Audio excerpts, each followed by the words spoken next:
Essa aula aqui, ela é, como diz a professora Heloísa, ao vivo e a cores, né?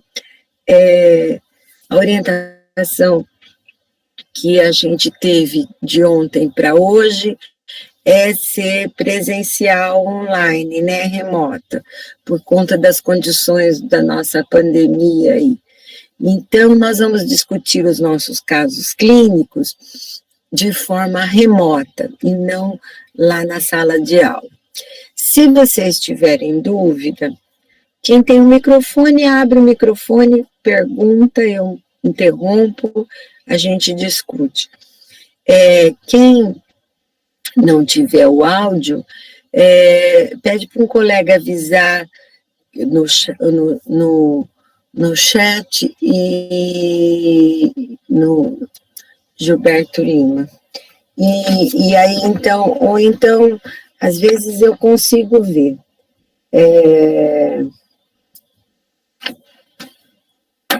E aí, então, a gente discute as questões, tá bom?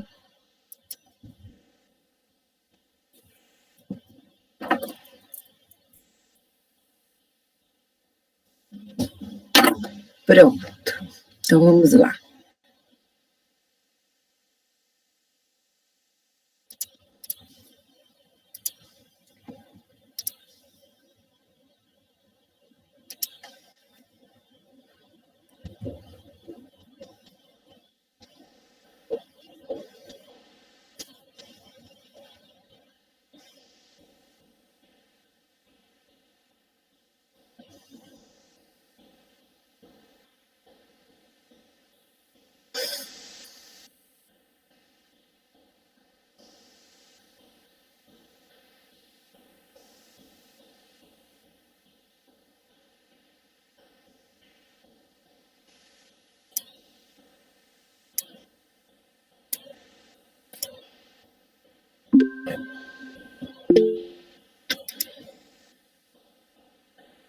Bom dia, Leonardo. Já pus presença para você. Bom, então vamos lá, pessoal. O primeiro caso que eu dei para vocês,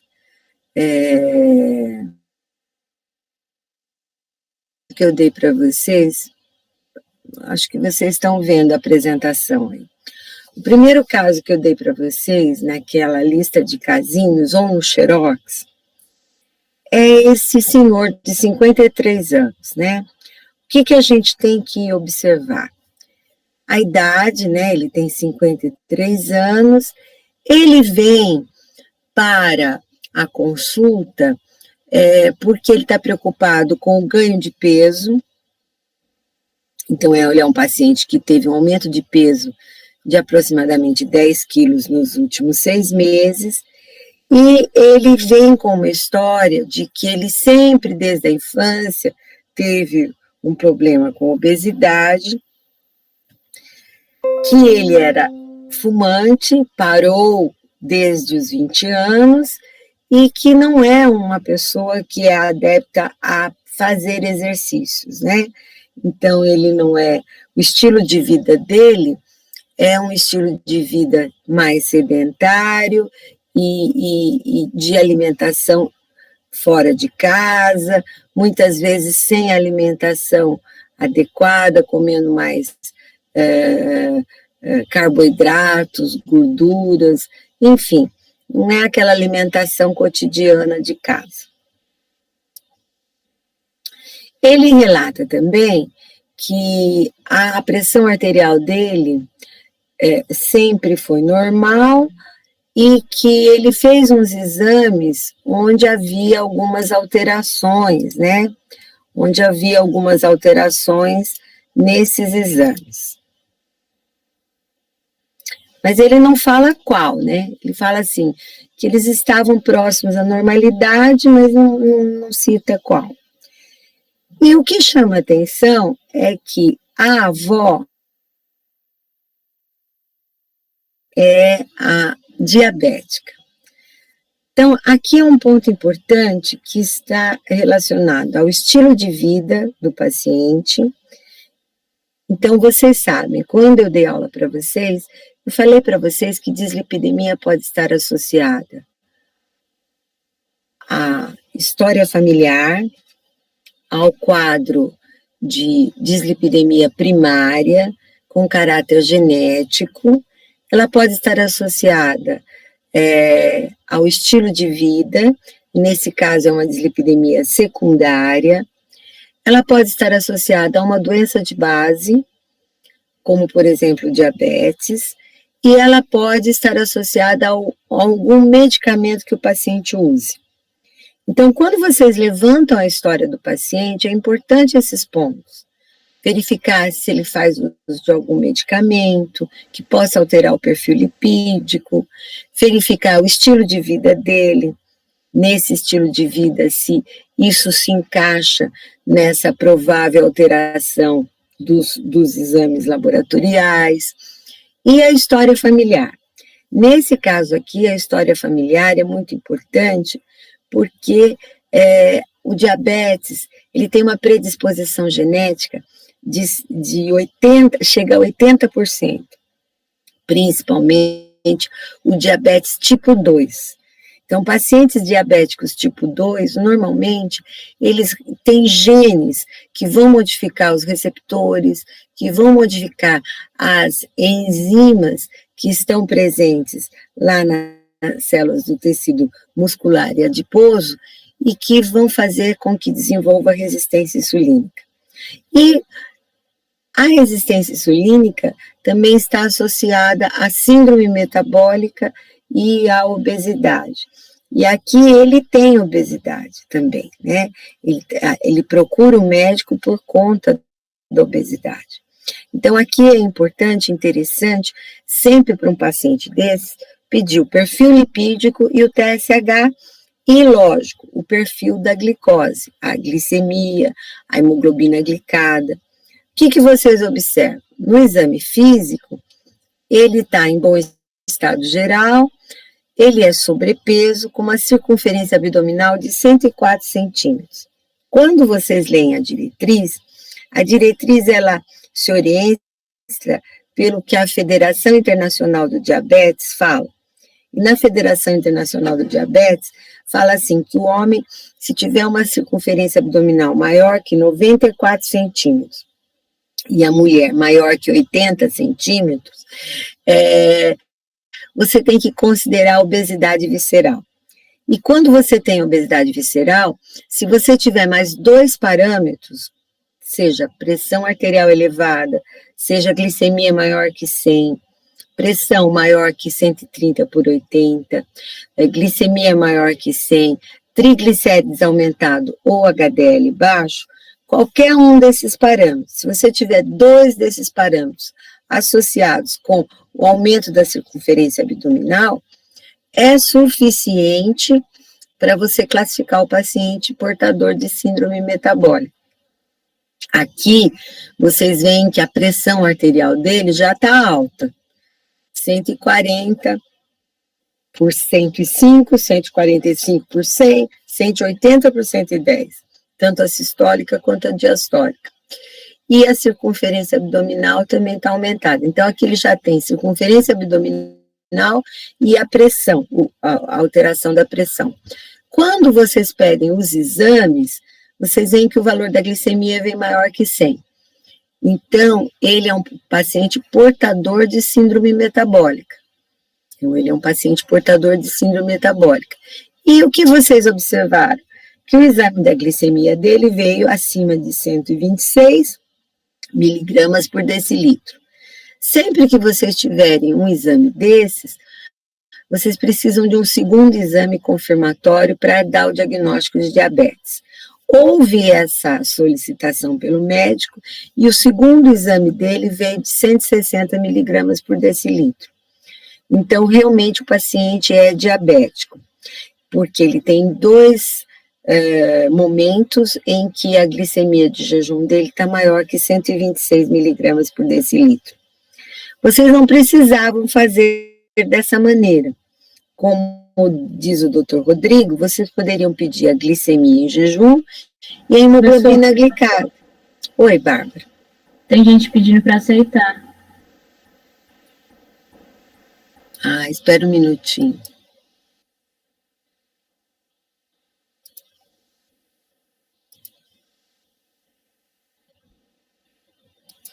Pronto. Eu não vou aceitar mais agora, tá? Porque já é bem tarde, a gente já não cabe mais a entrada, né? 7h50. Então, pessoal, o que nós observamos aqui? Nós observamos que o paciente é diabético. Vocês não precisavam ter ido por essa linha, 2 amostras de glicose em jejum. Vocês podem pedir hemoglobina glicada. No caso aqui, não foi solicitado, mas se viesse hemoglobina glicada maior que 6,5, A1C maior que 6,5, junto com a glicemia em jejum aumentada, já iria dar a classificação para esse paciente como portador de diabetes tipo 2. O que vocês observam no perfil lipídico? Olha só. Colesterol total de 220, HDL de 25 e triglicérides de 760. Bom, um paciente com esse perfil, portador de diabetes, portador de síndrome metabólica, você já espera que esse triglicérides aqui seja alto. Por quê? Os pacientes diabéticos que ainda não foram diagnosticados, a resistência insulínica, ela faz uma menor atividade da enzima lipase lipoproteica. Então, quando você tem menos lipase lipoproteica trabalhando, menos hidrólise dos triglicérides. E esses triglicérides ficam na corrente sanguínea e se elevam no sangue. Então, esse tipo de dislipidemia que a gente está classificando aqui, que é o primeiro passo da nossa estratificação, é definir o diagnóstico e classificar a dislipidemia. Então, aqui a gente iria classificar como a hipertrigliceridemia e HDL baixo. Mas, professora, o colesterol dele está maior que 200. Então tá certo. A gente, então, tem que considerar também que o colesterol está acima de 200. Então, quando vocês têm o colesterol acima de 200, junto com o TRI alto, já passa a ser uma dislipidemia mista. Ou seja, aumento tanto de colesterol quanto de triglicérides. Então, o paciente é portador de uma dislipidemia que precisa ser tratada. Bom, para eu tratar, eu preciso saber a meta terapêutica e a categoria de risco. Aqui vocês têm 2 caminhos. Qual é o primeiro caminho? Bom, o primeiro caminho é vocês fazerem o score de risco global. Se vocês fizerem o score de risco global desse paciente, vai dar 17 pontos, e ele vai ter uma porcentagem de risco de 29,4%, e ele vai ser considerado paciente de alto risco cardiovascular. Por que eu estou falando que você pode fazer o score? Porque na diretriz, como mesmo a gente leu, fala assim, o paciente com LDL entre 70 e 189 do sexo masculino, né, com risco calculado pelo score de risco global maior que 20% e nas mulheres maior que 10%. Então, fala-se assim, para o paciente diabético, né, considerar o LDL entre 70 e 189. Como você não tem o valor do LDL, você só sabe que ele é diabético, né, então, você poderia fazer o score de risco. E aí, se você fizer o score de risco dele, e ele tiver um valor acima de 20%, que deu 29,4%, você considera esse paciente de alto risco. Se você for observar sem o valor do LDL, porque ele não tem o valor de LDL, porque o TRI está muito alto, mas só considerando o fato de que ele é diabético tipo 2, e que ele tem hipertensão, e que ele é portador de síndrome metabólica, e considerando a idade dele maior que 48 anos, ele tem 3 estratégias de diabetes, e ele é considerado um paciente realmente de alto risco. Por que que ele não é de muito alto risco? Porque ele ainda não teve o evento e não tem um exame indicando obstrução de mais de 50% no território arterial. Se por acaso vocês pedissem um exame para ele, qualquer exame de imagem, e que viesse com uma obstrução maior que 50%, ele já mudaria de alto risco para risco muito alto. Vocês entenderam? Sendo um paciente de alto risco e um paciente que você não tem o valor de LDL, o que você vai usar como meta? Um não HDL.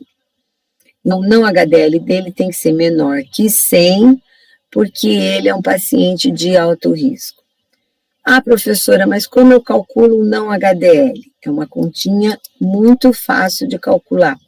Colesterol total menos HDL. 220 menos 25. Então, 195. Então, vocês vão tratar esse paciente para ele reduzir o TRI de 195, para ele reduzir o não HDL de 195 para 100. Ok? E que tipo de tratamento vocês vão dar para ele? Fibratos. Por que fibratos? Porque o triglicérides dele está maior que 500. Então, a droga de escolha aqui é os fibratos. Porque a diretriz fala assim, os fibratos são indicados no tratamento da hipertrigliceridemia endógena, quando houver falha das medidas não farmacológicas e quando os triglicéridos forem muito elevados, maior que 500. São recomendados inicialmente junto das medidas não farmacológicas.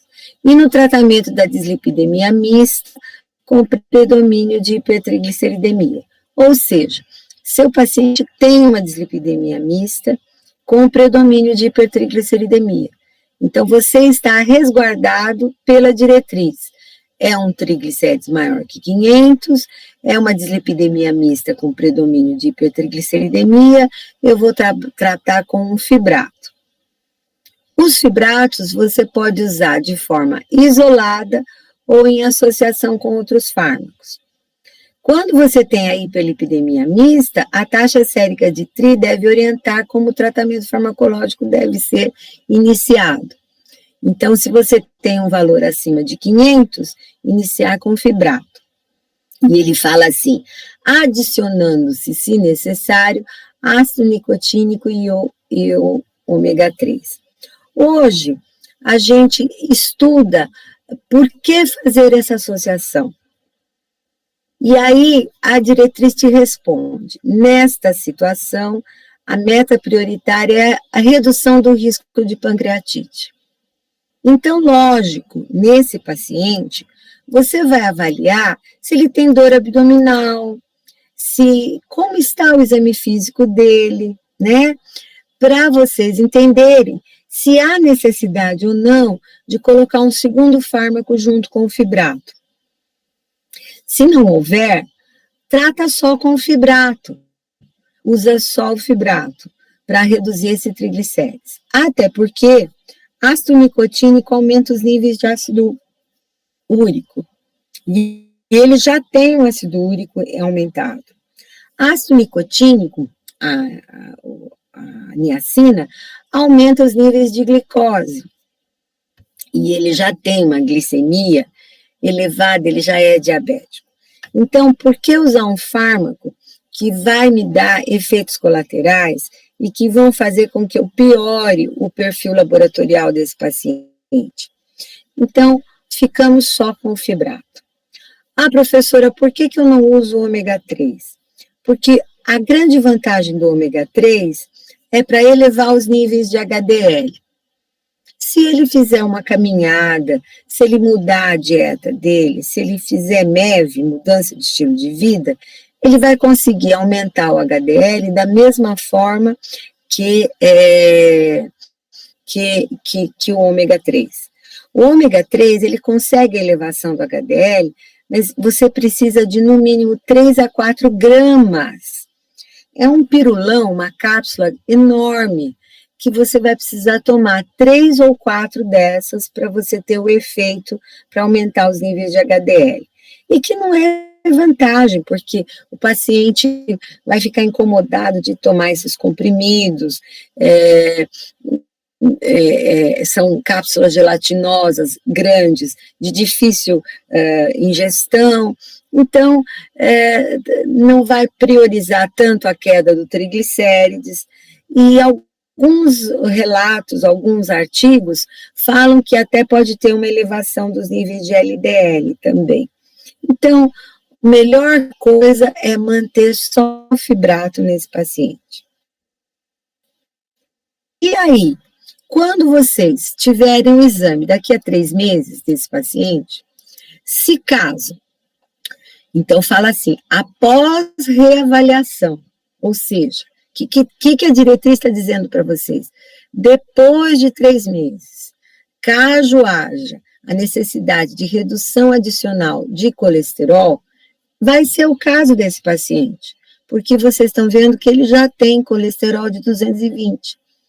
Quer dizer, o fibrato, ele não tem uma ação efetiva de redução do colesterol, ele reduz triglicérides. Ele vai reduzir um pouco o colesterol? Vai, mas não como é uma estatina. Então, o que vocês vão ver é a redução do triglicérides nesse paciente usando o fibrato. Então, o que a diretriz fala? Após reavaliação, ou seja, daqui a 3 meses, quando o paciente voltar, e você observa a necessidade de redução do colesterol, que é o que ele está falando aqui, pode-se adicionar uma estatina ou redutores de colestiramina. Nunca fazer a associação de gemfibrosil com qualquer estatina. Quando as taxas de triglicérides estão abaixo de 500, deve-se iniciar o tratamento com uma estatina isoladamente. Então, se o paciente vier com triglicérides daqui a 3 meses, com valor de 300 ou 400 de triglicérides, tá? O que vocês podem fazer? Não usa mais o fibrato. A própria diretriz está falando. Caso as taxas de triglicérides estejam abaixo de 500, deve-se iniciar o tratamento com uma estatina isoladamente. E, se necessário, associar ezetimiba, priorizando a meta do LDL e do não HDL. A ezetimiba é uma droga que não se usa sozinha. A eficácia dela é muito reduzida em relação às estatinas. Preferencialmente, ela deve ser usada em associação.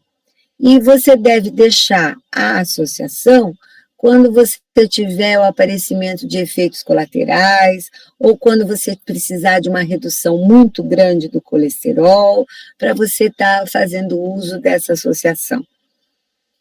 De primeira escolha, se o TRI baixar para menos de 500, suspendemos o fibrato e introduzimos a estatina. Tudo bem com esse caso, pessoal? Alguma dúvida? Todos compreenderam a minha colocação? Tudo certo, sim, Pro. Bom. Oi. Então, nesse caso, eu vou deixar ele com o fibrato, e aí depois que eu vou avaliar se precisa trocar por estatina ou adicionar estatina, certo? Isso, exatamente. Vai ser só essa conduta? Sim. Então, inicialmente, você vai... Isso é a conduta para a dislipidemia, né? Porque, veja bem, se você pensar aqui, você tem que introduzir metformina.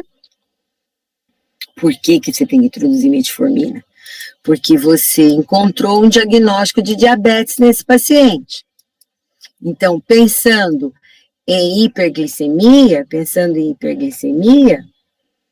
que ele tem também, né? Nós vimos que a glicose dele está 165. O que você vai fazer? Você vai introduzir metformina e vai pedir para ele voltar daqui a 3 meses, e você vai pedir o exame da glicose, da hemoglobina glicada, para fazer uma nova avaliação.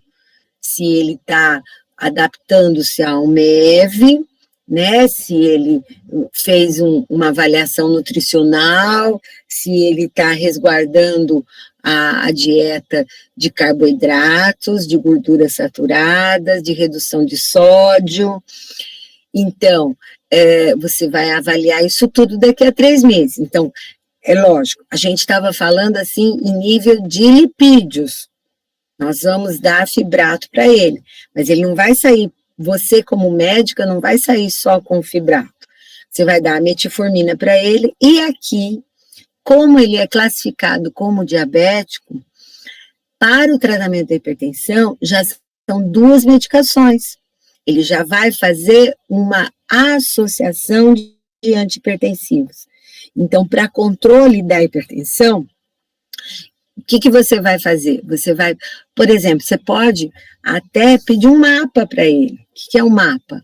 Monitorização ambulatorial da pressão arterial. Então, ele vai ficar com o esfigmomanômetro no braço durante 24 horas e o aparelhinho vai aferindo a pressão de 30 em 30 minutos. E você vai ter um mapa dele, como é que a pressão dele oscila, como é que é o perfil do paciente em relação à pressão. Você pode até fazer isso. E depois você tomar a iniciativa de escolher o fármaco. Se porventura tem paciente que não gosta de fazer esse exame, então ele vai falar assim para você, eu não quero fazer esse exame, não gosto. Tem paciente, gente, que tira o esfigmomanômetro do lugar e põe aqui embaixo, sabe, no pulso, e depois vem com os resultados tudo errado. Então, tem paciente que não aceita fazer esse tipo de exame. Então, é perda de tempo, às vezes, você ficar, porque ele é diabético, ele é de alto risco. Então, o que a diretriz de hipertensão fala? Que para esses pacientes diabéticos, vocês devem começar com 2 medicações em doses baixas para conseguir chegar com a pressão 130, menor que 130/80. Então, a meta vai ser menor que 130/80 e vocês vão dar, por exemplo, um inibidor da ECA, um BRA, um bloqueador de canal de cálcio, um diurético, aí vocês vão fazer uma escolha melhor, pensando que ele é diabético. Então, vamos pensar numa droga que efetivamente reduz as complicações crônicas do diabetes. Nefropatia diabética é uma complicação crônica, então eu vou pensar no inibidor da ECA, principalmente para esse paciente. Entendeu? Então, não é só o fibrato, viu, Tainá? Pensando nele como um todo, então, por que eu estou respondendo a questão para vocês dessa maneira? Porque isso pode ser uma questão de prova, né? Isso pode ser uma questão de prova, porque vocês já tiveram com o professor Rodrigo a parte de diabetes e já tiveram com a professora Heloísa hipertensão, e com a professora Renata, vocês estão tendo as práticas de hipertensão, para tratamento da hipertensão. Então, a gente tem que pensar no paciente como um todo. Então, se você pensar nesse paciente como um todo, ele usa metformina, ele usa 2 antihipertensivos e ele usa o fibrato para a redução dos triglicéridos. 3 meses depois ele volta, você vai ver se a metformina alcançou a meta da glicemia, que é menor que 110, da hemoglobina glicada. Às vezes, nessa primeira consulta, você não vai alcançar a meta da hemoglobina glicada, porque o tempo ainda precisa um pouquinho mais para você ver o efeito do medicamento. Então, às vezes, uma segunda dosagem de hemoglobina glicada daqui a 6 meses é melhor para você avaliar, para fazer novas mudanças. E você vai avaliar se o TRI dele baixou para 500. Se o TRI baixou para menos que 500, substitui o fibrato por estatina. Sempre pensando que vai evitar a associação, porque ele já está tomando muito medicamento. Entendeu? Entendi, professora, obrigada. Vamos para o próximo? Eu não sei se a sequência de vocês é essa, mas aí vocês procurem, tá? Porque eu fiz uma sequência aqui do aprender. Então, quem baixou os casinhos clínicos pelo aprender, tá nessa sequência. Quem tem as folhinhas de xerox, às vezes tem que procurar qual é o paciente, porque pode estar fora de ordem.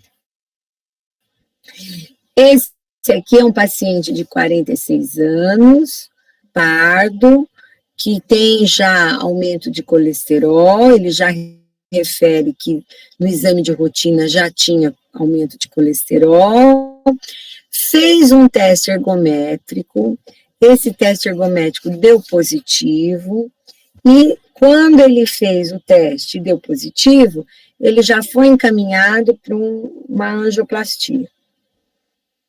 Então, ele já foi encaminhado para uma angioplastia.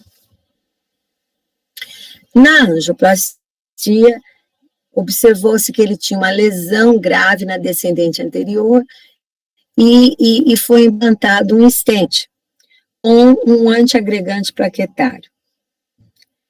Lógico que esse paciente agora vai ser considerado de muito alto risco. Por que, professora, vai ser considerado de muito alto risco? Porque ele teve uma placa de ateroma diagnosticada, que ele tem uma obstrução significativa dessa coronária, porque teve que colocar um stent antes mesmo de sofrer um infarto. Então, pelo teste ergométrico, já mostrou que ele tinha uma isquemia significativa, uma obstrução importante, um quadro isquêmico importante, e ele já foi tratado com angioplastia antes mesmo de sofrer um infarto. Então, ele é considerado um paciente de muito alto risco. Quando você vai avaliar o exame físico dele, você vê que ele é obeso, tem uma circunferência abdominal maior que 94 centímetros, muito provavelmente ele tem síndrome metabólica, a PA dele agora, muito provavelmente está 135/85, mas já deve estar usando medicação. Ele já está fazendo uso de aspirina, clopidogrel e nitrato, por conta do quadro que ele teve, e a glicose dele não está elevada, mas o que chama atenção é o valor do colesterol total e do HDL. Bom, ele tem síndrome metabólica porque ele tem um HDL baixo, porque ele tem uma pressão arterial elevada e tem uma circunferência abdominal aumentada maior que 94 centímetros. Então, ele é um paciente que é portador de resistência insulínica, síndrome metabólica, e é um paciente de muito alto risco, porque sofreu esse episódio de angioplastia. Então, você classifica esse paciente de muito alto risco. Quando ele termina de fazer angioplastia, ele já vai ter que introduzir a estatina para ele para o resto da vida. Então, esse é um paciente que vai ter que tomar estatina para toda a vida, né? Agora, se eu vou dar estatina para ele para toda a vida, eu tenho que avaliar CK, TGO e TGP. Por que eu tenho que avaliar CK, TGO e TGP? Porque ele vai ser um paciente polimedicado. Olha lá o que ele já toma: aspirina, clopidogrel e nitrato. E muito provavelmente antipertensivo. Pelo menos 2 antipertensivos. E aí, então, vocês veem, ele já é polimedicado. Então, a chance de ter efeito colateral pela estatina aumenta nos polimedicados. Então, eu sou obrigada a pedir TGO e TGP e CK para fazer uma avaliação basal, dos valores basais, para quando começar a usar a estatina, eu perceber se ela está fazendo os efeitos colaterais, está provocando os efeitos colaterais, alterando essas enzimas. Quando você colhe a TJ e TGP desse paciente, ela já está alta. Veja, o valor de corte é 40. Ela já está quase 2 vezes, aqui quase 2 vezes o valor de referência. Esse é o tipo de paciente que vocês têm que pensar se ele tem uma doença hepática crônica. Qual é a doença hepática crônica mais prevalente? O que a gente pensa? Hepatite B, hepatite C. Então, é importante vocês terem isso na cabeça, que quando vocês têm uma TGO e uma TGP desse jeito, tem que fazer sorologia para hepatite B e C, para saber se ele tem essa hepatopatia e se, ao usar estatina, ele vai ter uma complicação hepatotóxica, ele vai ter uma hepatotoxicidade, ele vai ter uma complicação. Então, a gente pede a sorologia para hepatite B e C nesses pacientes. Vejam que a sorologia veio negativa. E o médico, muito legal, o que ele faz? Ele pede ultrassom de fígado também. É um outro exame que vocês devem pedir. A ultrassonografia de fígado e vias biliares, por quê? Porque você pode, então, avaliar, por exemplo, um quadro de colestase, que possa estar complicando, fazendo uma colangite, vocês podem estar associando com o caso de esteatose hepática, ou até um quadro cirrótico. Então, é importante fazer ultrassom de fígado para uma avaliação nesse paciente. Quando eles fizeram o ultrassom, eles viram que o paciente tem esteatose hepática grau 2. Qual a importância disso? A importância disso é que a diretriz, ela fala muito claramente. Aqui, ó, ela fala assim: estudos de segmento de longo prazo observaram que a presença de doença hepática gordurosa não alcoólica confere riscos elevados de eventos cardiovasculares. E esse risco é proporcional ao grau de inflamação e fibrose hepática, independente de outros fatores associados. Então, o fato de ter esteatose hepática, você também aumenta, não alcoólica, você também aumenta o risco de eventos cardiovasculares. Então, é uma somatória. Ele é um paciente já de muito alto risco. Então, o que os estudos observaram? Os estudos observaram, aqui, a conclusão de 3 estudos foi de que as estatinas parecem ser seguras nos pacientes com doença hepática gordurosa não alcoólica, esteatohepatite não alcoólica, e podem contribuir para a normalização da função hepática e reduzem o risco de morbimortalidade cardiovascular nessa população. Então, quando vocês têm um exame que mostra que o paciente tem um infiltrado gorduroso, uma esteatose hepática, e que não é por álcool, é por alimentação, por estilo de vida, a estatina também vai ajudar a reduzir esse quadro de esteatose hepática. Então, aqui, vocês têm a segurança de usar a estatina até em altas doses, porque ele é um paciente de muito alto risco, e que você vai ser obrigado a reduzir esse LDL de 225 para uma meta que o paciente de muito alto risco tem de menor que 50. Então, você vai ter que reduzir 225 para menor que 50, então a estatina aqui cai muito bem, principalmente também para reduzir aquele quadro de esteatose hepática não alcoólica que o paciente apresenta. Entenderam? Então, droga de escolha aqui seria uma estatina que a gente tem em altas doses. Se vocês forem naquele gráfico das estatinas, né, como a redução aqui tem que ser maior que 50%, ele tem que começar com uma atorvastatina de 80, se for pelo SUS, ou se ele puder pagar uma rosuvastatina de 20 ou de 40. Dúvidas nesse paciente? Tranquilo? Vocês chegaram lá? Alguém responde, por favor? Sim, prof, tudo certo com esse caso. Tá. O próximo caso de vocês, o caso 3,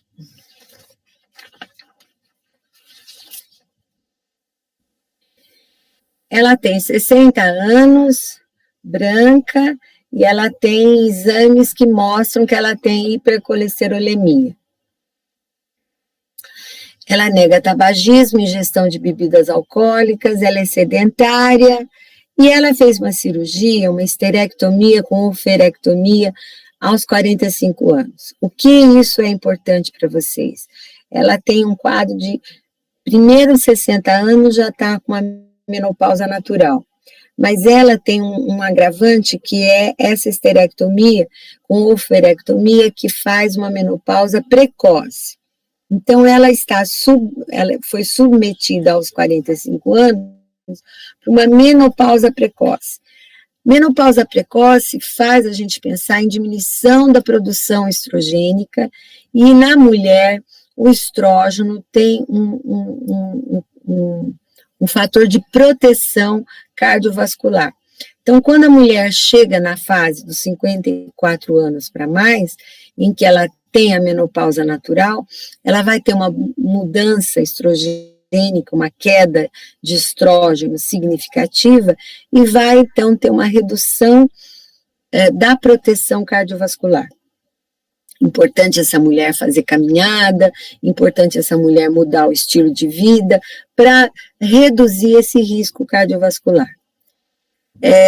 Ela fala dos pais, que o pai foi submetido a uma revascularização miocárdica aos 54 anos, veja que é menos de 55 anos. Então, sempre que vocês tiverem um evento cardiovascular em homens familiares com menos de 55 anos, isso fala de história familiar positiva.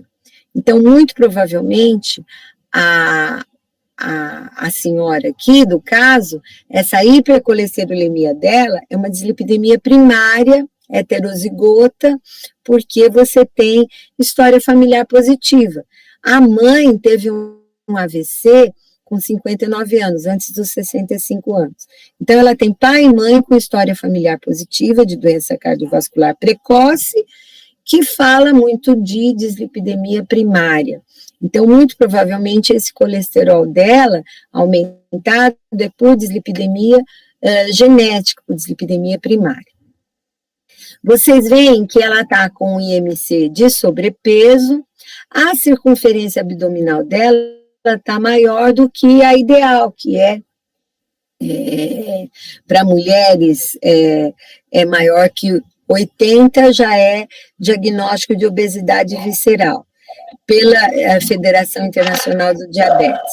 E aí, então, se ela tem síndrome metabólica, vocês têm que avaliar se a pressão está maior que 130/80, se a glicose está maior que 100, ou se o TRI está baixo, está alto, maior que 150, ou HDL menor que 50. No caso, ela não tem nenhum desses parâmetros. Então, ela não é portadora de síndrome metabólica. Apesar da circunferência abdominal dela estar aumentada, os outros parâmetros todos estão normais. Então, ela não é portadora de síndrome metabólica. Muito bem. E o que a gente observa no exame de sangue dela? O colesterol 265, um HDL de 39 baixo, e o triglicérides está normal. Então, ela tem mesmo uma hipercolesterolemia isolada. Muito provavelmente um padrão familiar, uma dislipidemia familiar, uma dislipidemia primária. O que nós vemos? O LDL maior que 190. O que eu falei para vocês? Quando o paciente tem um LDL maior que 190, não precisa fazer score de risco global. Ele já é classificado em alto risco. Então, é uma paciente classificada em alto risco, tem que fazer uso de estatina para reduzir esse colesterol. Mas vejam, ela tem densitometria óssea, mostrando uma osteoporose na região femoral. E a mamografia está normal, mas ela tem um quadro de osteoporose já identificado pela densitometria. Por que ela tem essa osteoporose? Normalmente, essa osteoporose está vinculada a essa menopausa precoce dela. Então, muitas vezes, esses pacientes precisam fazer terapia de reposição hormonal. Tem que repor esse estrógeno para evitar essas fraturas, para evitar essa osteoporose. Só que a terapia de reposição hormonal, ela aumenta o risco, ela aumenta o risco, ela aumenta o risco cardiovascular. Essas terapias, deixa eu mostrar aqui, a terapia de reposição hormonal após a menopausa pode reduzir o LDL em até 20 a 25% e aumentar o HDL em até 20%. Entretanto, esta terapia nunca está recomendada com a finalidade exclusiva de reduzir o risco cardiovascular em mulheres no período de transição menopáusica ou da pós-menopausa, seja em prevenção primária ou secundária. Então, quer dizer, você não usa a terapia de reposição hormonal com o objetivo de diminuir o risco cardiovascular. Você usa a terapia de reposição hormonal com o objetivo de evitar fraturas, de evitar complicações devido à osteoporose. Então, aqui, pessoal, vocês vão usar a terapia porque ela tem osteoporose. Se ela não tivesse osteoporose, não ia usar terapia nenhuma de reposição hormonal. E vocês tratariam só com a estatina. Aqui vocês vão introduzir a estatina porque o LDL tem que reduzir de 199 para 70, porque ela é uma paciente de alto risco. Então, vocês vão usar altas doses de estatina nela, para ela chegar nessa meta menor que 70. E aí, o que vocês têm que observar com relação à terapia de reposição hormonal? Havia, porque as mulheres que têm elevação de triglicérides, quando você tem triglicérides maior que 1000, o risco de pancreatite é muito aumentada e o uso de estrógeno por via oral aumenta esse risco. Então, nessas mulheres que o TRI está muito alto, preferencialmente usar estrógeno transdérmico, para evitar a primeira passagem hepática e não elevar mais os triglicérides. Então, se ela fosse uma paciente que tivesse triglicérides maior que 1000, eu não vou usar a terapia de reposição hormonal? Vai, porque ela tem osteoporose, mas pela via transdérmica, não pela via oral. Então, a gente muda a via de administração do medicamento para proteger o risco de pancreatite, porque vai elevar os níveis de triglicérides mais ainda. Então, você tem que avaliar o perfil lipídico para escolher a via de administração da terapia de reposição hormonal. Vocês entenderam o que eu falei? Então, nessa paciente, ela vai usar a terapia de reposição hormonal porque ela tem osteoporose. Se ela não tivesse, não precisaria usar, porque não traz benefício para uma redução efetiva de prevenção primária ou secundária do risco cardiovascular. Apesar de modificar o perfil lipídico, não reduz o risco do evento clínico. Então, não se recomenda para essa função. A terapia de reposição hormonal se recomenda para o quadro de osteoporose. E aqui, obrigatoriamente, ela precisa de uma estatina para chegar na meta de 70 miligramas por decilitro, porque o LDL dela está muito alto. Entenderam? Oi. No caso dessa paciente, reposição de estrógeno seria por via oral mesmo, por conta do triglicérides abaixo. Isso, Laura, muito bem, porque o triglicérides dela está 134.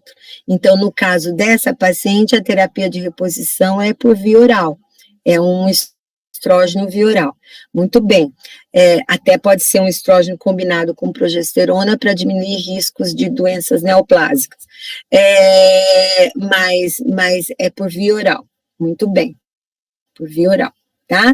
Então, importante, quando vocês forem tratar com terapia de reposição hormonal, tem que pedir o perfil lipídico.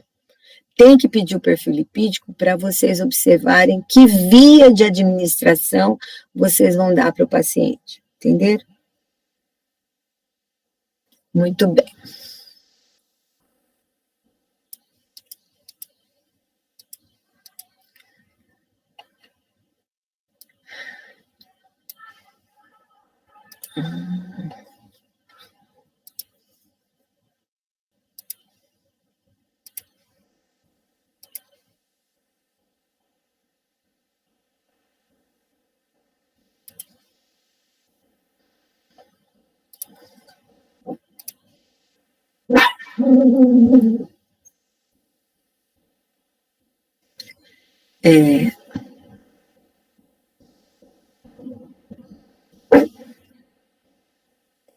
Então, vamos lá. Espera um minutinho. Muito bem. Na sequência, se vocês quiserem um intervalo, me acharem cansativo, vocês me avisem, tá bom? Então, vamos lá. O próximo caso é essa mulher de 41 anos. Aqui, o que vocês têm que observar? Que ela está vindo com dor abdominal há 12 horas. Né? Espera um minutinho que eu vou pegar minha cachorrinha.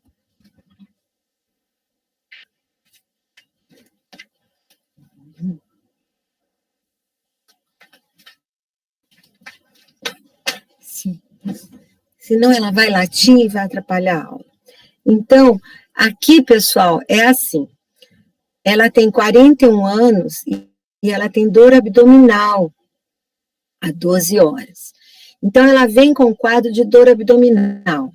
Então, ela tem uma dor súbita e já tem 12 horas de dor, está associada a náuseas, vômitos, ela não tem febre, não tem calafrios. Febre e calafrios está muito associada a um quadro infeccioso. Então, é importante vocês questionarem isso quando o paciente tem dor abdominal. Mudança no hábito intestinal é importante também, porque se ela tem um episódio de diarreia, ou se ela está com fecaloma, e faz muito tempo que não faz cocô, então tem que observar essas perguntas para um paciente desse. Mas ela não fala que não teve nada disso.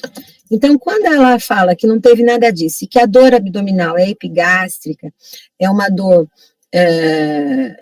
de muitas horas, vocês têm que investigar melhor. Pode fazer um ultrassom e pode pedir exames laboratoriais. Entre os exames laboratoriais, é sempre bom vocês porem o perfil lipídico nesses exames, porque o perfil lipídico, ele pode falar de um nível de triglicérides elevado e constatar que essa dor abdominal é uma pancreatite. Lembre-se sempre disso, triglicérides elevado aumenta o risco de pancreatite. E o porquê que eu estou querendo que vocês peçam um perfil lipídico num paciente como esse? Porque ela diz que ela é diabética há 2 anos. Os pacientes diabéticos e os pacientes dislipidêmicos e os pacientes que são alcoólatras, alcoolistas, etilistas, eles são os pacientes com maior risco de pancreatite. No caso do diabetes, o que ocorre é um acúmulo de gordura, de triglicérides, no próprio pâncreas, que faz com que você obstrua o ducto pancreático principal e vai levar a esse quadro de pancreatite. Por que ocorre esse acúmulo de gordura? Porque no diabetes tipo 2, você tem inibição, por conta da resistência insulínica, da enzima lipase lipoproteica. Você diminui a hidrólise de triglicérides e eles acabam se depositando nos tecidos. E existe uma preferência de alguns tecidos, hepático e pancreático. Então, no fígado, no pâncreas, você tem no abdômen, né, essa gordura visceral em volta do intestino, das alças intestinais. Então, isso é por conta da falta da ação da lipase lipoproteica. Então, pode haver, então, uma associação com o aumento do triglicérides. E aí, quando foi solicitado o exame dela, e ela relata que ela não faz uso do hipoglicemia antioral de forma regular, né, e ela é uma paciente bastante obesa, obesidade já em grau mais avançado. Aqui a falha na anamnese foi não medir a circunferência abdominal dela, porque se medisse a circunferência abdominal e constatasse que ela tem síndrome metabólica, ela já seria diagnosticada direto em alto risco. Vejam que ela tem xantomas eruptivos na região dorsal e ausência de xantelásios. Quando um paciente apresenta xantomas, a gente já pensa numa dislipidemia primária, genética. Então, aqui aumenta mais ainda a possibilidade de ser uma pancreatite, porque ela tem diabetes e ela tem dislipidemia primária. Como eu sei que ela tem dislipidemia primária? Pela presença dos xantomas. Então, dislipidemia primária aumenta o risco de pancreatite, a hipertrigliceridemia familiar, e ela ser diabética também. Então, aqui a gente tem todo um caminho mostrando que ela possa vir a ter uma pancreatite. Quando você pede o exame do triglicérides, você vê que o valor está 3.235, está muito alto. Glicose está 178, ela não está fazendo o controle do diabetes dela. E o colesterol total dela é 547. Então, ela tem uma dislipidemia mista aqui, mas nesses níveis, pessoal, é associado à dislipidemia familiar, de caráter genético, o paciente tem que fazer uso de medicação por toda a vida, contínuo, para manter esses níveis de triglicérides e colesterol baixos. Aqui, a gente pode até pensar numa associação fibrato e estatina. Por quê? Porque os níveis de triglicérides e colesterol estão muito altos. Então, quando vocês olham um exame assim, que 33.000, acima de 500, obrigatoriamente uso de fibrato. Mas veja, o colesterol também está aumentado. Então, muito provavelmente aqui você teria que fazer uma combinação de fibrato mais estatina. Mas, se eu for pontuar o score de risco global dela, vejam, ela acaba tendo uma classificação de risco intermediário. Então, ela é uma paciente de risco intermediário com tudo isso, né? E se ela tem um risco intermediário, quando vocês fazem a pontuação dela, se ela tem um risco intermediário, o não HDL dela tem que vir para menor que 130. Quanto é o valor do não HDL dela? Então, é só fazer uma continha de menos.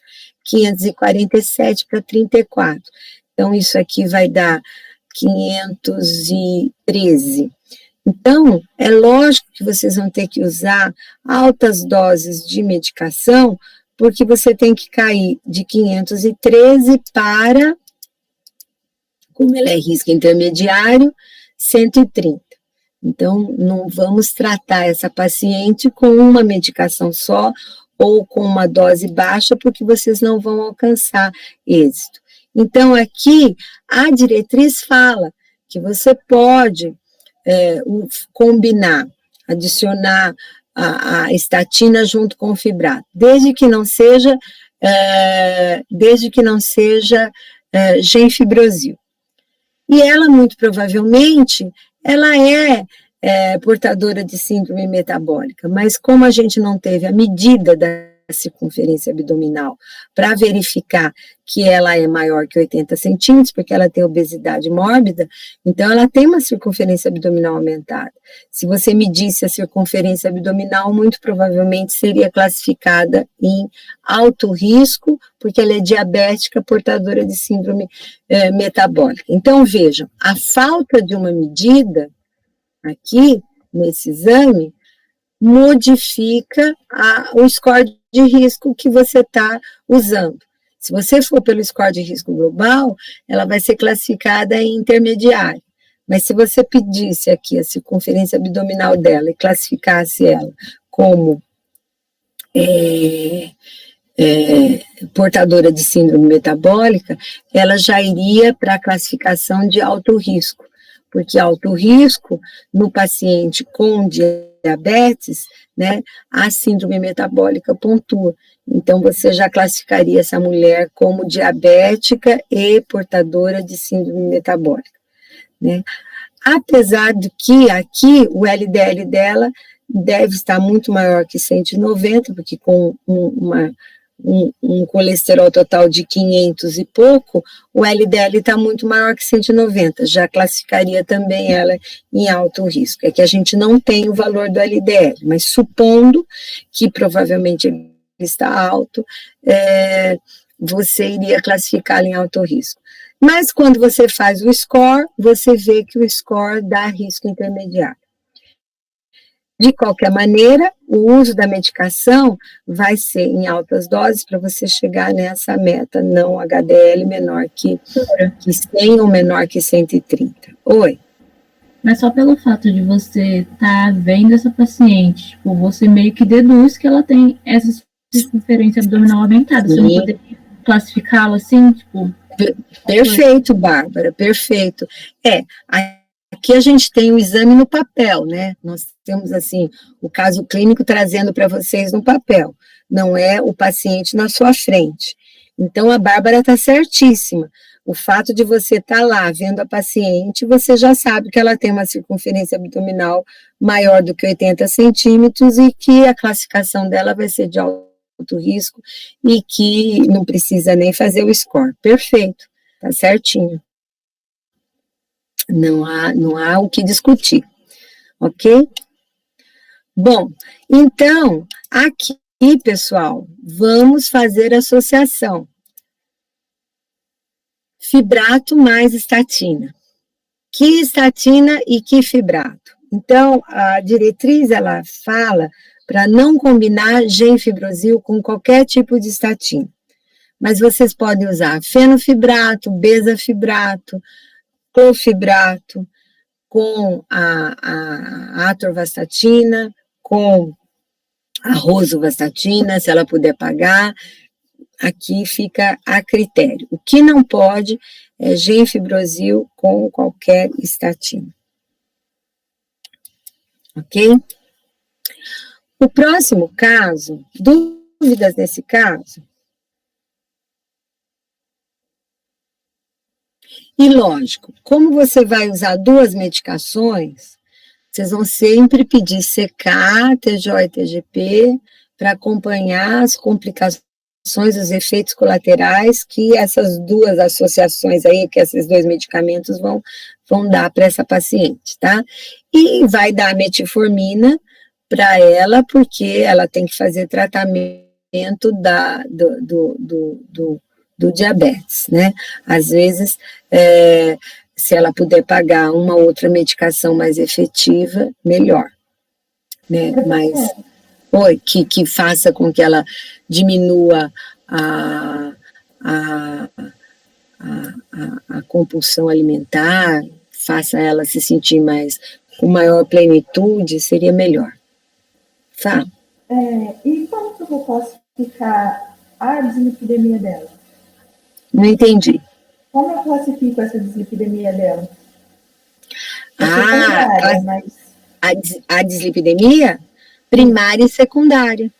Primária associada à história familiar, associada aos xantomas, associada ao perfil lipídico, ela tem uma dislipidemia genética primária. E secundária ao diabetes e provavelmente, a obesidade dela também, que contribui para essa dislipidemia. Obrigada. Tá? E aí, lembrar que ela tem uma hiperlipidemia mista, né? Ela tem aumento tanto de tri quanto de colesterol, então ela é classificada aqui como uma hiperlipidemia mista, tri e colesterol aumentados e HDL baixo. Então, hiperlipidemia mista com HDL baixo é uma dislipidemia primária e secundária. Tudo bem? Bom, essa aqui é um caso de um paciente, homem de 55 anos, e ele é médico e está com uma dor occipital, tonturas, mas ele é hipertenso e, pelo jeito, ele não está fazendo um tratamento com medicamentos, porque ele é hipertenso há muito tempo e eu acho que ele está tentando com mudança de estilo de vida, de alguma forma, não sei, ou ele é um paciente de baixo risco, enfim, ele fala que ele é hipertenso há aproximadamente 10 anos sem controle, né? Quer dizer, sem controle medicamentoso, né? Ele não faz uso contínuo de medicamento. E aí, não faz restrição alimentar, e o que vocês veem? Vocês veem aqui que ele tem uma história familiar positiva.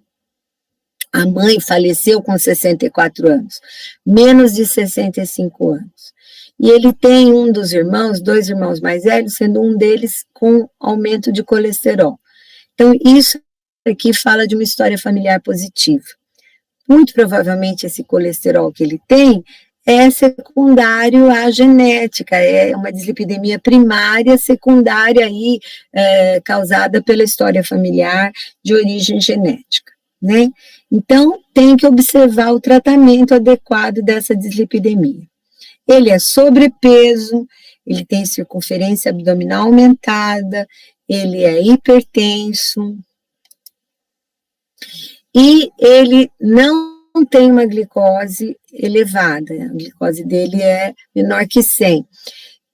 O triglicérides dele está bom, 118, o HDL dele está um pouquinho alto, para homens maior que 40 é satisfatório. O que chama atenção aqui? O colesterol total e o LDL. Então, ele tem mesmo uma hipercolesterolemia isolada, aumento de LDL e aumento de colesterol total juntos, que muito provavelmente está associado a esse quadro genético dele, a história familiar. O que faz com um paciente desses? Faz um teste ergométrico, não mostrou sinais de isquemia. Por que faz um teste ergométrico? Porque vocês viram que a gente tem que fazer prevenção primária. E a prevenção primária aqui, ver se ele tem já a placa de ateroma, porque ele tem uma dislipidemia genética, uma hipercolesterolemia, ele precisa ver se tem uma placa de ateroma. Ele podia fazer um ultrassom de carótida, né? E aí, vocês eventualmente já classificar ele ou em alto risco ou em muito alto risco. Ele fez um teste ergométrico, mas deu que ele não tem isquemia. Então, não tem como classificá-lo em alto risco. Então, nós vamos fazer o score de risco global dele, pontuando os resultados, pontuando os valores dele lá no score. Deu 18,4%. 18,4% em homens, de 5 a 20%.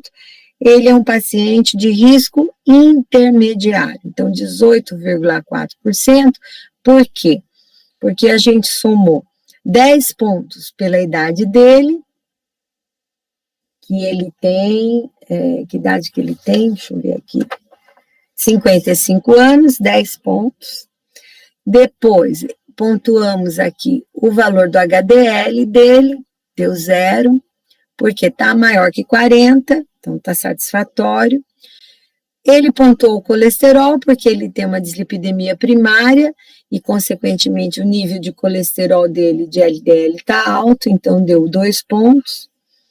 E ele pontuou a hipertensão não tratada adequadamente, que pontuou mais 2 pontos. Ele não fuma e ele não é diabético. E então, essa somatória aqui, 10 mais 2 mais 2, 14. 14 pontos, 18,4% é o risco cardiovascular dele. 18,4% ele tem um risco intermediário. O que é importante aqui? Se ele tem um risco intermediário, LDL dele tem que ser menor que 100 e está em 166. Então, aqui você vai dar uma estatina para ele, mas aqui você vai considerar uma redução em torno de 30% a 50%, porque você associa com MEV, mudança de estilo de vida. Então, apesar de ele ter que reduzir 160 para 100, ele tem que reduzir mais ou menos de 30% a 50%, está no limite aí da redução, mas você tem que considerar o MEV também, que ele pode estar assumindo, fora que ele vai fazer tratamento regular da hipertensão, né, ele vai ter que fazer uso de antihipertensivo, e então aqui vocês podem ter todas essas medicações em cinza para dar para ele. Então pode ser uma simvastatina de 20, normalmente a gente começa com a dose mais baixa, se ele tem uma redução um pouquinho acima de 50%, vocês podem até usar uma simvastatina de 40%. Normalmente inicia-se com as doses mais baixas. Se ele puder comprar, rosuvastatina de 5, né, ou pedir pro rapaz da propaganda dos medicamentos que passam no consultório dele, e ele vai adquirir isso gratuitamente. Então, ele pode usar até um remédio melhor para controle dessa dislipidemia, tá? Então, aqui, risco intermediário, simvastatina ou rosuvastatina seria o ideal. Dúvidas nesse caso, pessoal? Tranquilo? Professora. Oi, bem. A senhora pode repetir como você classificou o score de risco dele? Claro. Ó. Quando eu vou olhar esse paciente, o que pontua para alto risco? Para muito alto risco, ó, o que pontua para muito alto risco? Para muito alto risco. Ó lá, vamos ver aqui atrás. Eu não tenho aqui. O que pontua para muito alto risco? Se o paciente já teve um evento, ou se ele tem um exame laboratorial, um exame de imagem, que mostre que ele tem uma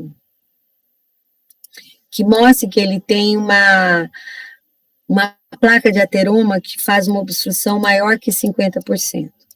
Quando você vê o histórico dele, ele não refere nada disso, é diferente daquele paciente que fez o exame e já foi para angioplastia, porque a obstrução detectada naquele teste ergométrico lá já mostrava que havia uma obstrução importante. Ele fez o teste ergométrico sem sinais de isquemia. Então, ele não está mostrando uma obstrução importante. Então, já desclassificamos o muito alto risco. Vamos tentar classificar em alto risco. Para ser alto risco, o LDL tem que ser maior que 190. Não é. Para ser alto risco, ele precisa ter algum exame de imagem que identifique placa de ateroma. Ele não fez. Para ser alto risco, ele precisa ser diabético. Ele não é diabético. Então, quando você não tem parâmetros para classificar o paciente em alto risco, não tem LDL maior que 190, não é diabético, não tem nenhum exame de imagem que detecte presença de placa de ateroma, não é portador de doença renal crônica, a taxa de filtração glomerular dele está normal, a creatinina dele é 1,1, não tem nada que classifique meu paciente em alto risco, eu vou fazer o score de risco global. Quando eu faço score de risco global, eu tenho que pontuar os dados do meu paciente nessas tabelas. Então, primeiro dado que eu pontuo, a idade. Então, aqui, pelo fato dele ter 55 anos, ele ganha 10 pontos. Depois eu pontuo o HDL. Então, eu vou lá, vejo o valor do HDL e vou pontuar quantos pontos ele tem pelo valor do HDL. O HDL dele deu 0 pontos. Por quê? Porque o HDL dele é 45. Então, 45 eu procuro aqui, ó. 45. Então, é 0. E aí, depois eu vou pontuar o colesterol total. Então, o colesterol total dele deu 235. Então, eu vou lá, procuro. Aqui está na faixa de 200 a 230. 139. Então, eu vou pontuar com 2 pontos aqui. Depois, eu vejo a pressão arterial sistólica dele. Ele fala que ele não faz controle regular. Então, eu não posso dizer que essa pressão arterial dele está tratada. Quando você tem um paciente com pressão arterial sistólica alta, sem tratamento, ou ele sabe que é hipertenso e não faz tratamento regular, você vai pontuar nessa coluna aqui. Então, ele tem um valor de 140, então eu vou pontuar aqui, ó. Então, ele ganha mais 2 pontos. Então, 10 mais 2 mais 2, 14. Aí você vem nessa outra tabela aqui e procura 14 pontos. 14 pontos te dá 18,4% de risco.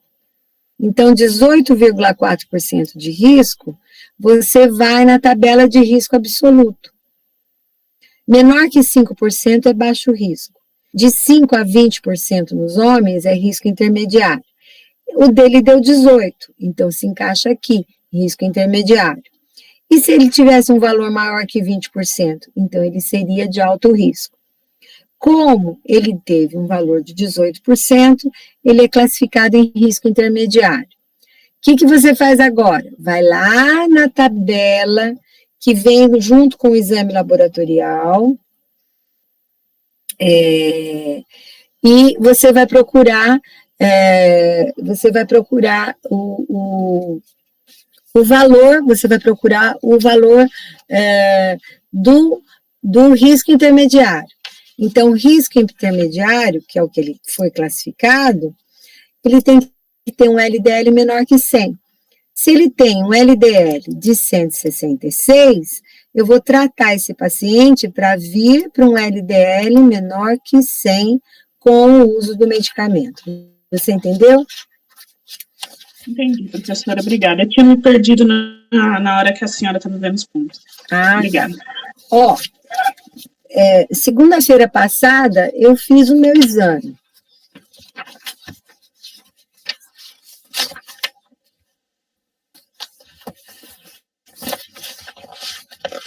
Eu fui lá coletar, eu fiz o meu exame, né? Então,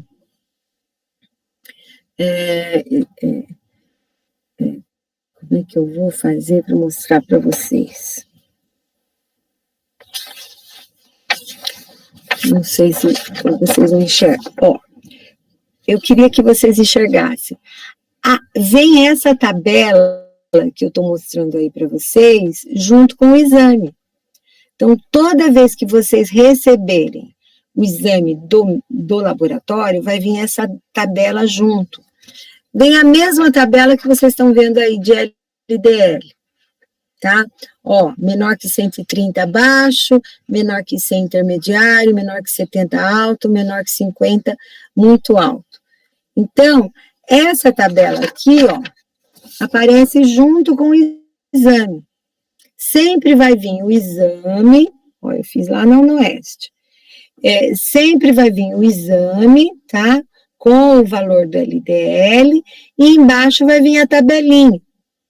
Então, vocês vão fazer o score de risco global junto com vocês vão fazer o score de risco global junto com o aplicativo, né?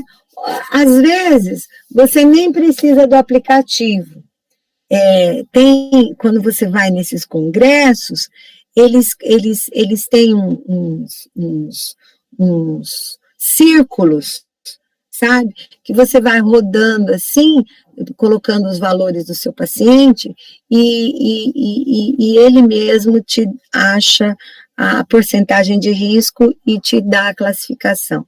Então, às vezes, você não precisa nem do aplicativo, você pode ter uma coisa manual que você faz, ou você usa o celular ali no aplicativo do celular. Tanto faz o que você acha melhor.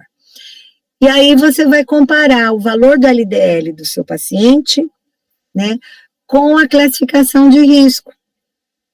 Por exemplo, a minha classificação de risco é risco intermediário. Mas por que eu tenho uma classificação de risco intermediário? Por conta da minha idade. Então, eu sou uma paciente que eu preciso ter um LDL menor que 100. Aí você vai lá e vê, quanto deu o LDL da professora Márcia? O LDL da professora Márcia deu 86. Então, o que você vai falar para a professora Márcia? Professora, continua com mudança de estilo de vida, você tá boa, não precisa tomar estatina. Por que não vou precisar tomar estatina? Porque meu LDL está 86 e eu preciso de um LDL menor que 100. Entendeu? Então, é assim que vocês fazem a conduta. É lógico que, como eu não sou nem de muito alto risco, nem de alto risco, o que o médico faz? Vai lá no aplicativo, coloca a minha idade, o valor do HDL, o valor do colesterol, eu não sou hipertensa, então vai colocar o valor da minha pressão, está sempre em torno de 110, então vai colocar lá o valor da minha pressão e vai calcular, e veja, 110 e dá intermediário, mas por quê? Por causa da idade, porque eu tenho 60 anos. Então, vai dar a pontuação por causa da idade. Então, eu sou risco intermediário, LDL menor que 100, tá dando LDL 86. MEV, parabéns. Agora, e se desse 186? Então, entra com medicação para atingir o LDL menor que 100. Entendeu o que eu falei?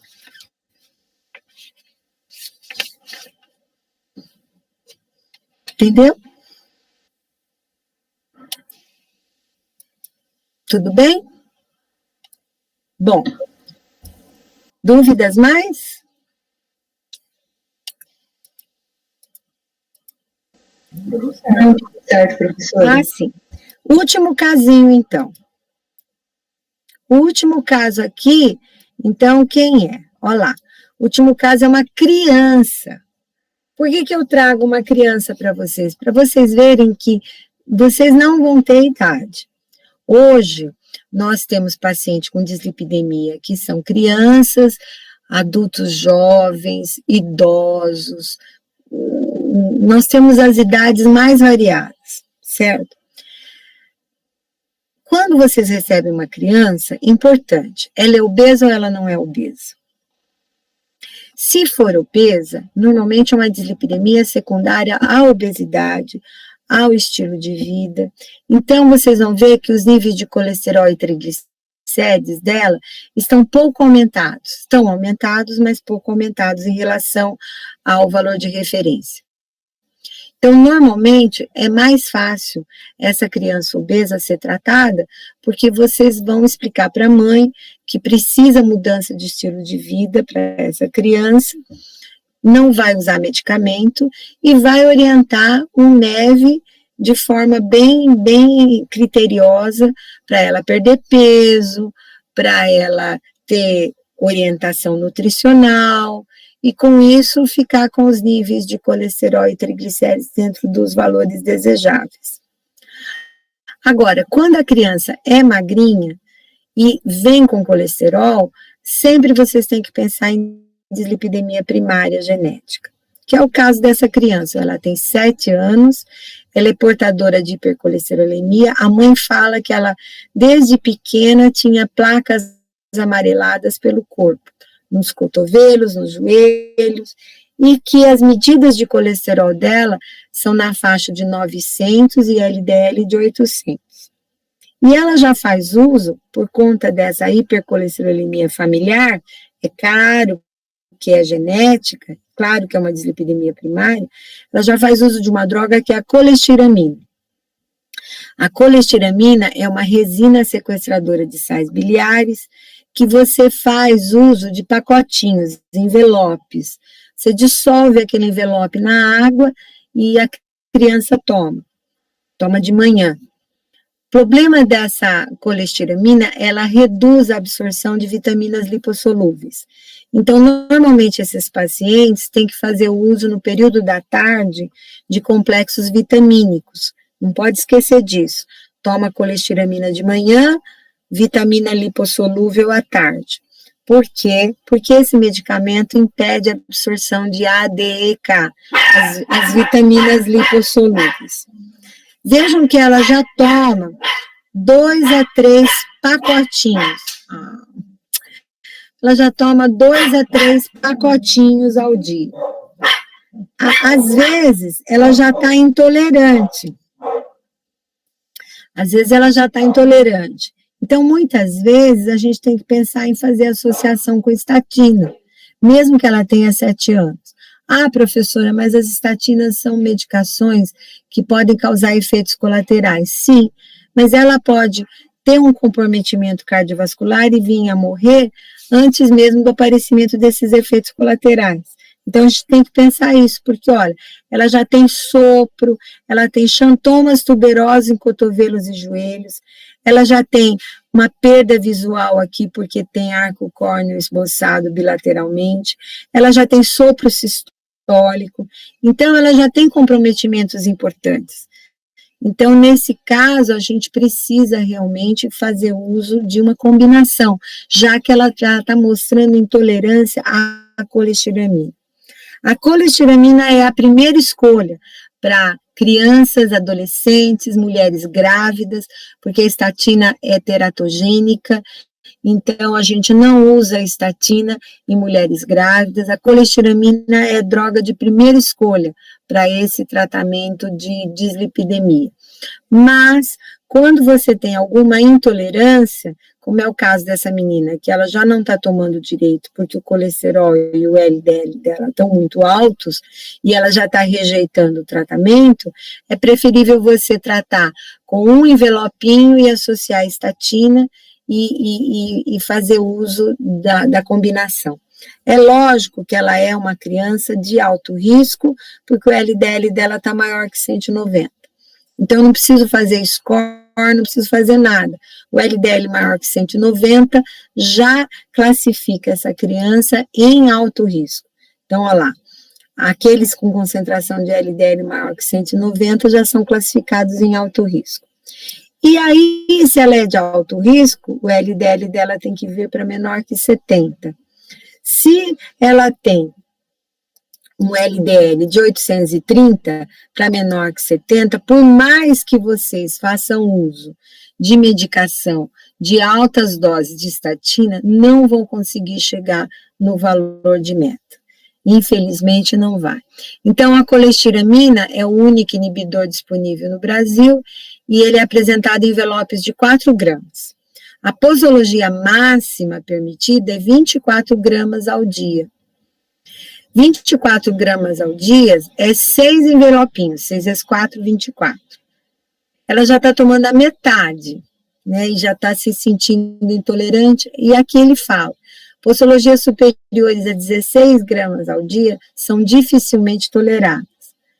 Por quê? Porque o paciente tem ânsia, o paciente tem a plenitude gástrica, então tem náuseas, tem gases, meteorismos, se tiver hemorroida, exacerba, sangra, se for um idoso, por exemplo, pode ter obstipação, que é constipação intestinal, e então muitos efeitos gastrointestinais que podem influenciar no uso dessa medicação. Fora você ter que fazer uma administração de vitamina A, D, K e E e ácido fólico nas crianças, eventualmente. Então, triglicérides de manhã, fibrato, colestiramina de manhã, colestiramina de manhã e suplemento vitamínico à tarde, né, para essas crianças. Então, não tem jeito de deixar de dar colestiramina, porque é uma criança, porque tem uma dislipidemia primária, uma hipercolesterolemia familiar. Mas você pode fazer associação com estatina. Então, eles falam aqui, por não ser absorvida para a circulação sistêmica, tem sido recomendada para crianças com hipercolesterolemia, isoladamente ou em associação com estatina.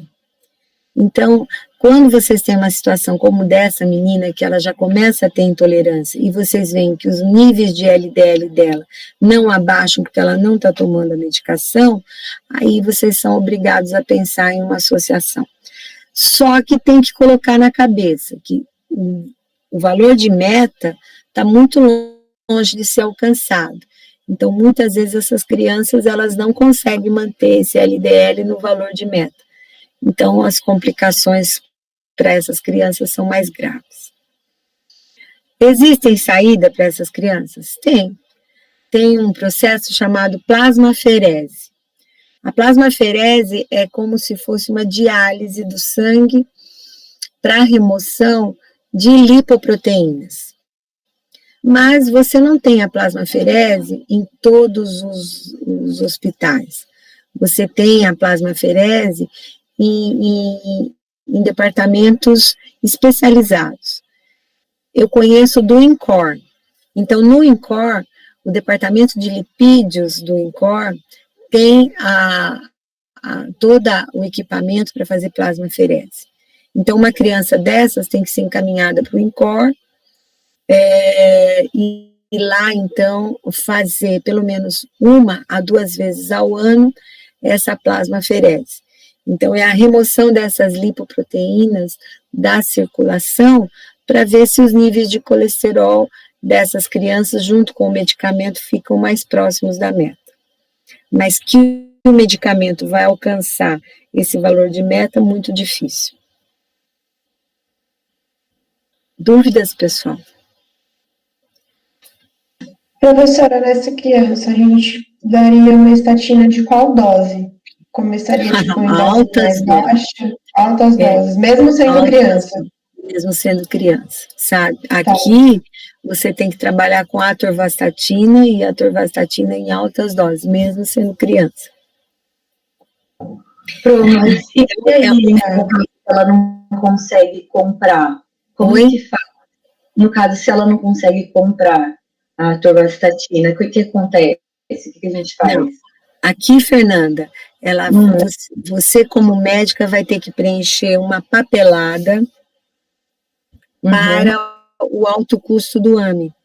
No AME, aqui no Hospital Regional, você tem um determinado lugar, lá no AME, é uma farmácia de alto custo.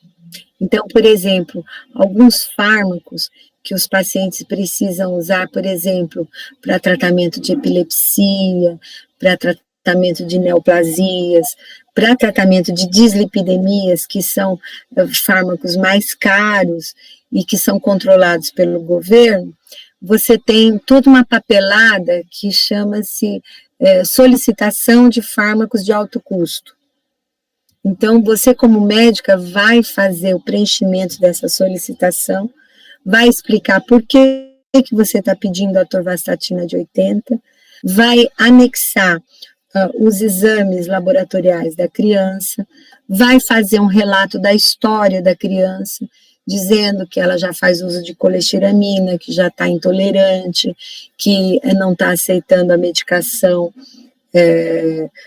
de primeira escolha, que você precisa fazer uma associação, e aí depois, esse material todo, a paciente leva lá na farmácia de alto custo, dá entrada, há uma avaliação, e se essa avaliação for positiva, ela recebe a atorvastatina inteiramente de graça. Sim, aí no caso leva um tempinho. Aí eu medico ela com a simvastatina de 80 até sair tudo ou não?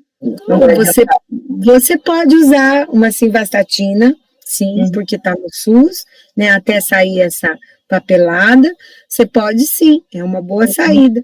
Você usa a simvastatina, junto com a colestiramina numa dose menor, porque ela já está intolerante, aí simvastatina à noite, colestiramina de manhã. E as vitaminas, o suplemento vitamínico à tarde. Tem que orientar direitinho. E até sair a aprovação da medicação de alto custo. Tá bom, obrigada, doutor. Correndo o risco dela ter efeito colateral.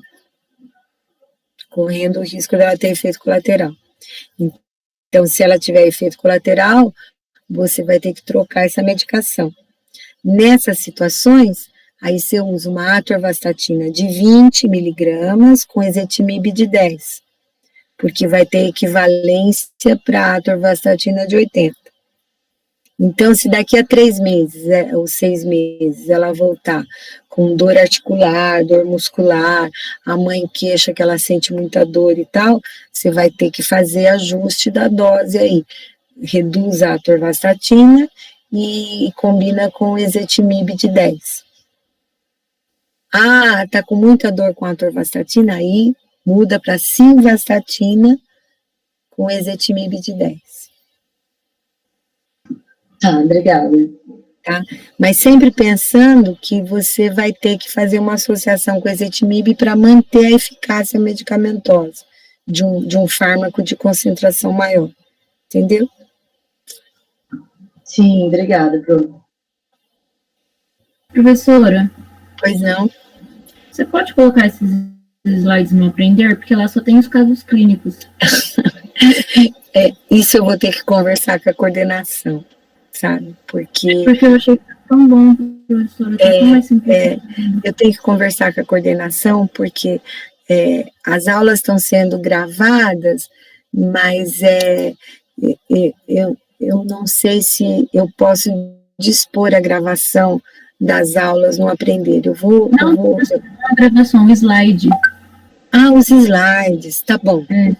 Entendi. Eu ponho os slides. Você quer que eu ponha os slides? Os slides eu posso. Oi, bem.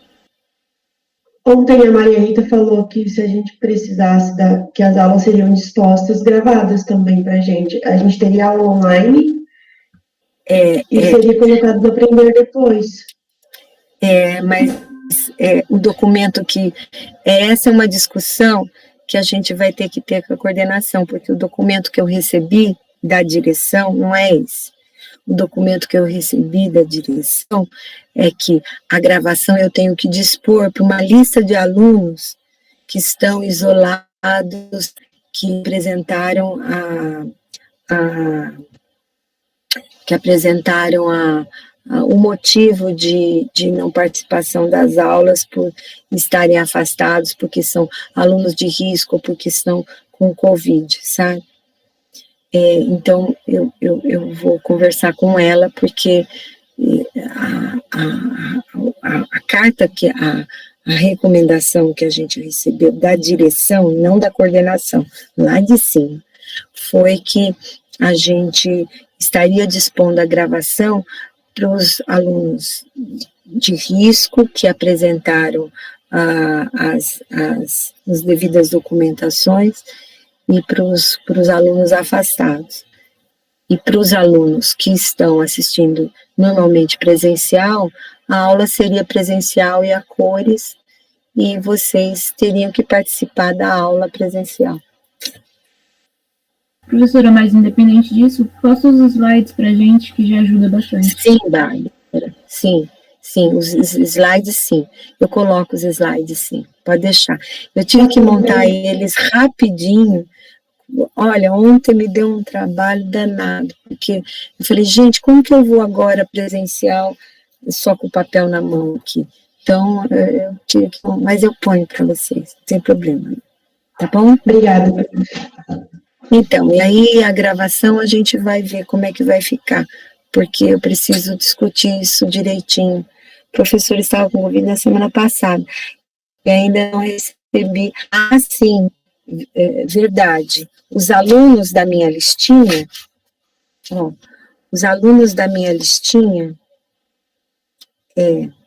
que eu tenho que mandar a aula, deixa eu ver aqui, espera um pouquinho.